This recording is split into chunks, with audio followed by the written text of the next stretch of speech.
Halo pendengar novel Kuy. Bersama kami yang akan menemani hari kalian agar lebih berwarna. Pastikan kalian dukung channel ini dengan cara like, komen, dan subscribe.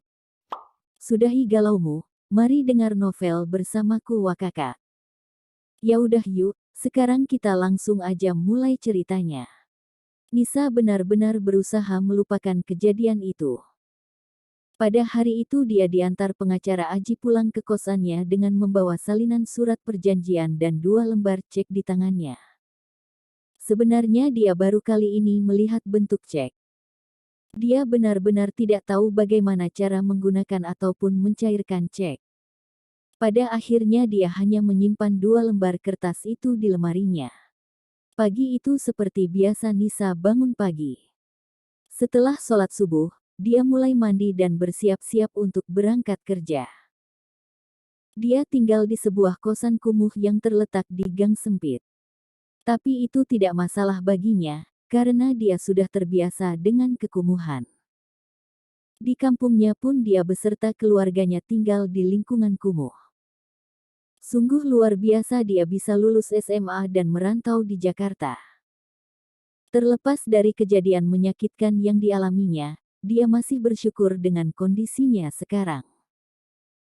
Dia masih memiliki pekerjaan, memiliki tempat tinggal juga.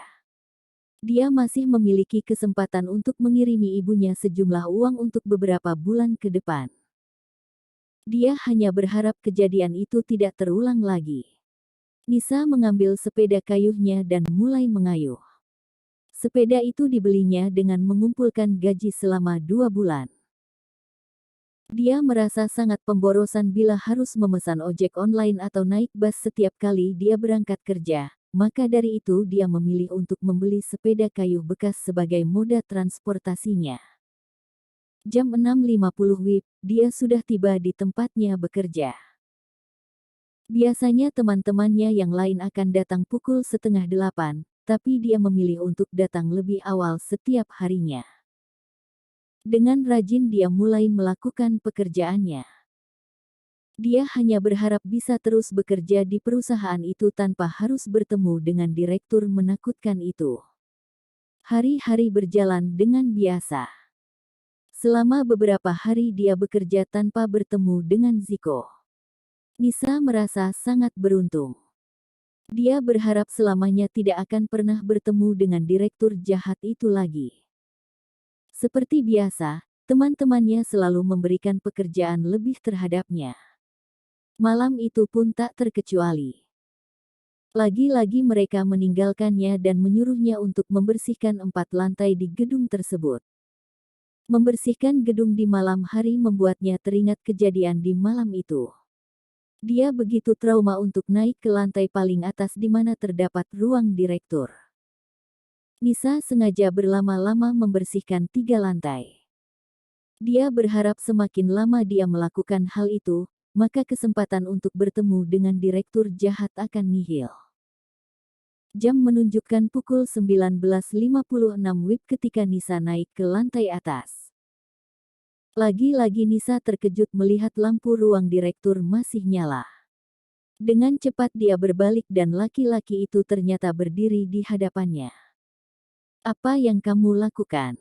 "Ah, eh, uh." Nisa begitu gugup, tangannya mulai gemetar. Mulutnya tercekat, suara tidak bisa keluar dari mulutnya. Ziko memperhatikannya dari atas ke bawah. Memperhatikan peralatan kebersihan yang dibawanya. "Kemana teman-temanmu yang lain? Kenapa membersihkan gedung sendirian?" Ehem.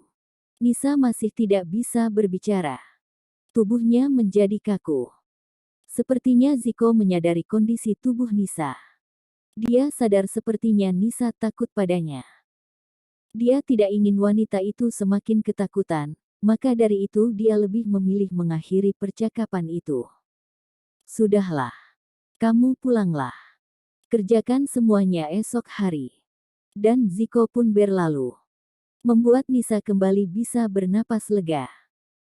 Pelan-pelan Nisa berusaha menggerakkan tubuhnya yang kaku, kemudian setelah tubuhnya bisa digerakkan dia mulai berlari kencang. berusaha menjauhi direktur itu sejauh-jauhnya. Ziko menatap Nisa dari kejauhan. Bukan manusia namanya kalau dia tidak merasa bersalah. Dia merasa sangat bersalah atas perbuatannya terhadap wanita itu. Namun dia begitu pengecut. Dia tidak ingin kasus itu terblow up dan mencoreng nama baiknya. Pada akhirnya dia memutuskan untuk melakukan perjanjian itu. Di luar dugaannya, wanita itu dengan mudah menerima syarat-syaratnya. Dia berharap ke depannya dia tidak lagi berhubungan dengan wanita itu.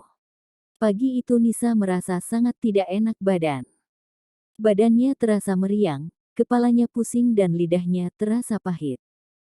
Nisa memejamkan matanya sebentar, berusaha menghilangkan pusing yang melandanya. Kemudian dia mulai mengoleskan minyak kayu putih di beberapa bagian tubuhnya. Dia tidak boleh sakit, dia harus berangkat kerja. Dia sudah menerima gaji, jadi tidak boleh mangkir dari kerja hanya karena sakit sepele seperti ini. Nisa bangkit dari tempat tidurnya, dia merasa sekeliling kamarnya bergoyang. Kepalanya begitu pusing, dan perutnya begitu mual. Pada akhirnya dia kembali berbaring di ranjangnya. Dengan hati-hati Nisa mengambil uang receh di atas meja, kemudian dia mulai kerokan.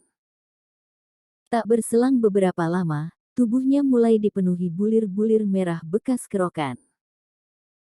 Setelah dirasa tidak begitu pusing lagi, Nisa mulai bangun dari tempat tidurnya dengan hati-hati dan melangkah ke kamar mandi di luar kamar kos.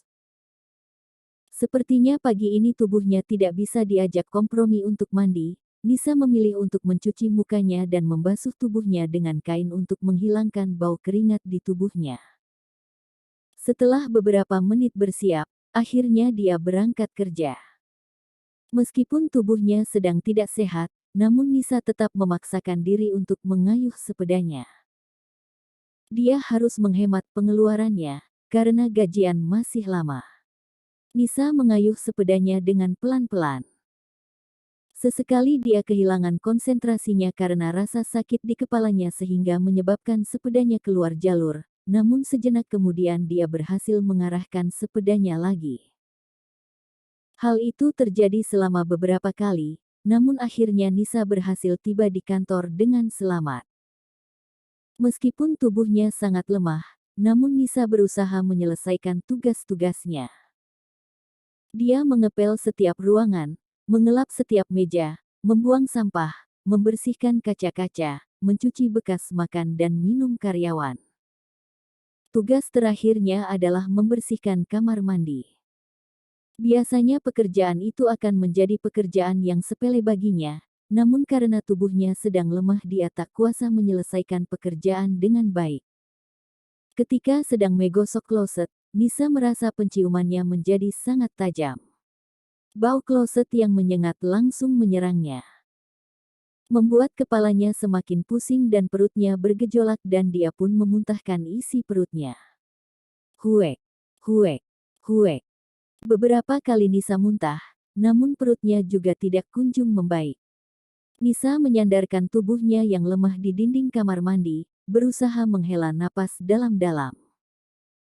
Wajahnya begitu pucat, keringat dingin mulai bermunculan di dahinya. Nisa menutup hidungnya dengan masker. Dia mengambil minyak kayu putih di saku celananya. Mengoleskan minyak itu di pelipis dan di perutnya. Setelah merasa tubuhnya sedikit membaik, dia mulai berdiri. Keluar dari kamar mandi itu. Dengan sempoyongan Nisa berjalan ke arah lift. Masih ada 2 lantai lagi yang perlu dibersihkannya. Dia harus cepat membersihkannya sebelum para karyawan datang. Sembari menunggu pintu lift terbuka, Nisa menyandarkan tubuhnya di dinding. Ting! Dan pintu lift pun terbuka. Tanpa melihat penghuni di dalam lift, Nisa segera masuk dan memencet tombol lantai yang akan dituju. Begitu pintu lift tertutup Nisa segera bergerak ke belakang, berusaha untuk menyandarkan tubuh lemahnya kembali. Dek! Dan dia melihat laki-laki itu. Laki-laki jahat yang telah memperlakukannya dengan tidak manusiawi. Bos jahatnya sedang berdiri di depannya. Dan mereka hanya berdua di dalam lift itu. Nisa merasa tubuhnya bergetar dengan sangat hebat. Perasaan takut dan tidak berdaya melandanya. Mulutnya tak bisa berkata-kata, tenggorokannya pun mengering. Tiba-tiba tubuh dan lututnya mulai terasa lemah, serasa tidak bertulang. Kepalanya berputar dengan sangat hebat. Di detik berikutnya Nisa merasa pandangannya mulai menggelap, sebelum tubuhnya belum benar-benar jatuh ke lantai dia merasa ada sepasang tangan yang menangkapnya. "Hei, kamu gak apa-apa." Itu kata terakhir yang diingatnya. Nisa kehilangan kesadaran sepenuhnya. Terima kasih sudah mendengarkan novelku. Pantengin terus channel kita dan jangan kemana-mana, nantikan episode selanjutnya dijamin pasti seru hehehe.